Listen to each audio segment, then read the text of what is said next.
जनकपुर नाम का एक छोटा सा गांव था, जहां किशन नाम का एक गरीब व्यक्ति अपनी पत्नी सीमा और बेटे सोनू के साथ रहता था।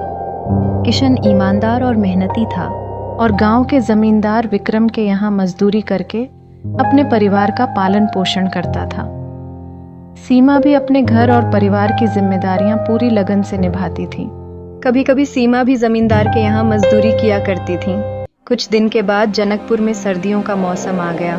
इस बार ठंड पिछले सभी सालों से ज्यादा कठोर थी। जहां आमतौर पर गांव के लोग सर्दियों का सामना हंसी खुशी कर लेते थे, इस बार की ठंड ने हर किसी को परेशान कर दिया। ठंडी हवाएं और घना कोहरा हर किसी की मुश्किलें बढ़ा रहे थे। कई दिनों से सूरज के दर्शन तक नहीं हुए थे। पूरा गांव ठिठुरन से जूझ रहा था। एक दिन गांव के कुछ लोग सर्दी से राहत पाने के लिए एक जगह आग जलाकर उसके पास बैठ गए। वे आपस में ठंड के इस कड़वे अनुभव पर बातें कर रहे थे और आग की गर्मी से थोड़ा सुकून पाने की कोशिश कर रहे थे। यार बिरजू भाई, इस बार ठंडी ने तो हद ही कर दी है। हर साल से कुछ ज्यादा लग रही है और कोहरा ऐसा कि धूप देखने को तरस गए हैं। सही कहा यार, आज तो ऐसा लग रहा है कि ठंड हड्डियों तक पहुंच रही है। सुबह बिस्तर छोड़ने का दिल ही नहीं कर रहा था।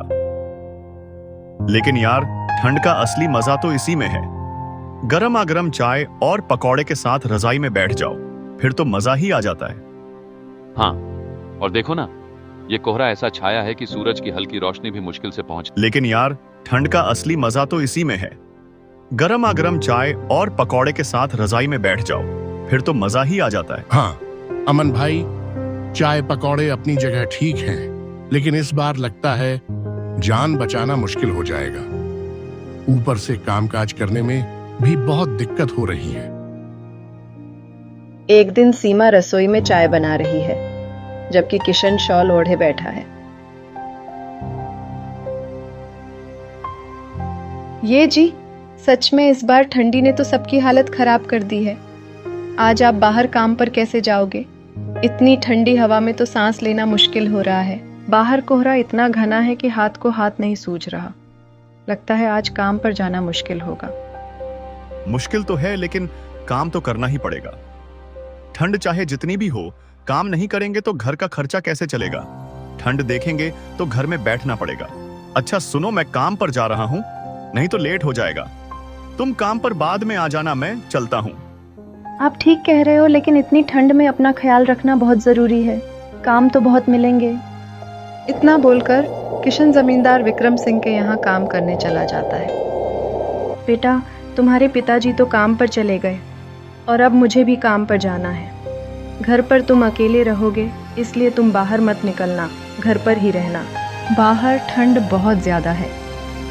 मैंने तुम्हारे लिए खाना बना दिया है। जब भूख लगे तो खाना खा लेना और अपना ध्यान रखना। और किसी चीज़ की ज़रूरत पड़े तो मुझे फ़ोन कर देना। मैं अपना काम ख़त्म करके वापस जल्दी आ जाऊंगी। सीमा भी ज़मींदार जी के यहाँ काम करने चली जाती है। सीमा को काम पर लेट जाने की वजह से ज़मींदार की पत्नी उसे डांटने लगती है। अरे सीमा, तुम इतनी देर से क्यों आई? तुम्हें पता है ना, काम पर देर से आने का क्या मतलब होता है।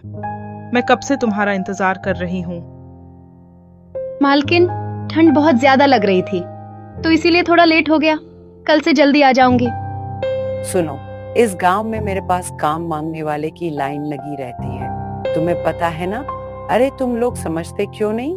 थोड़ा सा ढील क्या दिया तो सर पर चढ़ने लगी। जाके काम जल्दी जल्दी खत्म कर। भाग्यवान, ये लोग हमारे साथ फायदे उठाते हैं।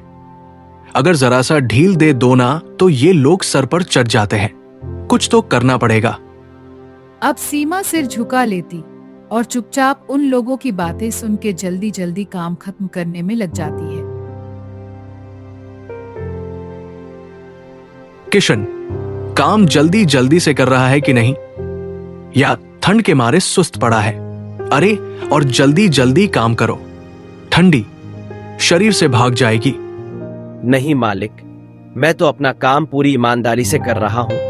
आप तो देख ही रहे हैं कि कितना मेहनत कर रहा हूँ। जमींदार का स्वभाव बहुत ही कठोर था।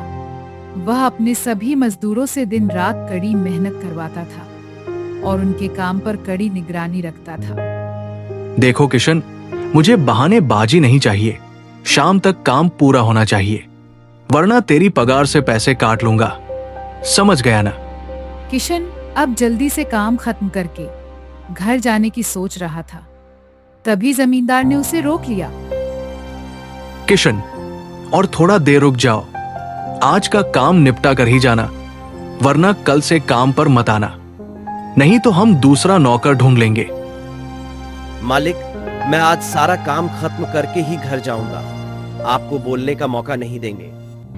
किशन मन ही मन जमींदार पे गुस्सा हो रहा था, लेकिन बोलने की हिम्मत नहीं बन रहा था।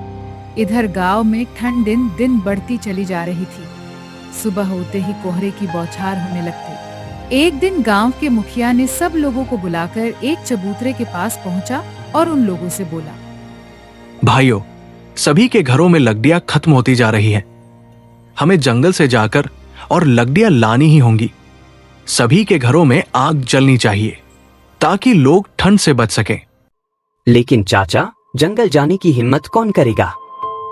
बाहर इतनी ठंड पड़ रही है, जहां तक नजर जाता है बस कोहरा ही कोहरा फैला हुआ है, और वहां जंगल में तो हवा के साथ साथ बर्फ भी गिर रही है। ऐसे में हम वहां से लकड़ियां कैसे लाएंगे? बिल्कुल सही कहा तुमने बेटा, लेकिन अगर हम अब ठंड से डर कर बैठे रहे तो ये ठंड सबको अपनी चपेट में ले लेगी। हमें हिम्मत दिखानी होगी। मुझे नहीं पता कितने लोग इस ठंड से बच पाएंगे, लेकिन अगर हम लोग जंगल में न गए तो किसी का घर गर्म नहीं रहेगा और ये ठंडी हमें खत्म कर देगी। सभी गांव वाले इस विषय पर वापस में बात करते हैं और सभी लोग अपने अपने घर आ जाते हैं। इधर किशन जमींदार का काम खत्म करके अपने घर आ जाता है। आ गए आप, इतना लेट कर दिए घर आने में। हाँ सीमा, आज लेट हो गया।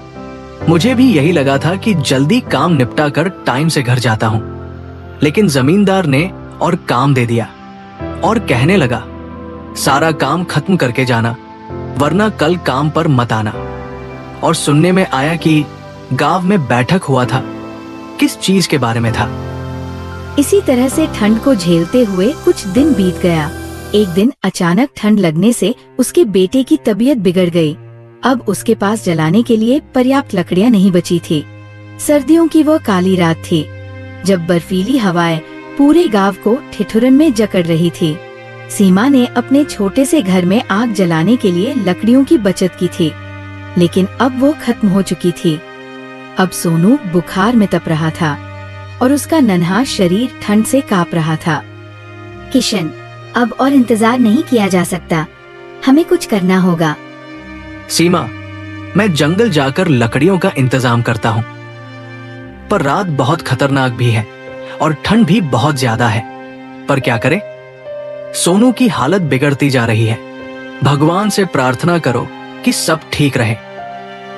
किशन ने एक पुराने कंबल में खुद को लपेटा और टिमटिमाते तारों के प्रकाश के सहारे जंगल की ओर बढ़ चला। ठंडी हवा उसकी हड्डियों तक चुभ रही थी और अंधेरा उसकी हिम्मत तोड़ने पर आमादा था। कुछ दूर चलने पर उसे जंगल में एक टूटा फूटा घर दिखाई दिया। दरवाजे पर एक वृद्ध व्यक्ति खड़ा था। अरे बेटा, इतनी रात को इधर कहाँ जा रहे हो? मेरे बेटे की हालत बहुत खराब है। मैं लकड़ियों की तलाश में जा रहा हूँ। मुझे लकड़ियों की सख्त जरूरत है। क्या आप मदद कर सकते हैं? बेटा, ये जंगल बहुत खतरनाक है और तुम अकेले जंगल में कैसे जाओगे, वो भी इतनी रात को? मैं तुम्हारी मदद कर सकता हूँ। एक काम करो, मेरे पास कुछ सूखी लकड़ियां हैं, इन्हें ले जाओ।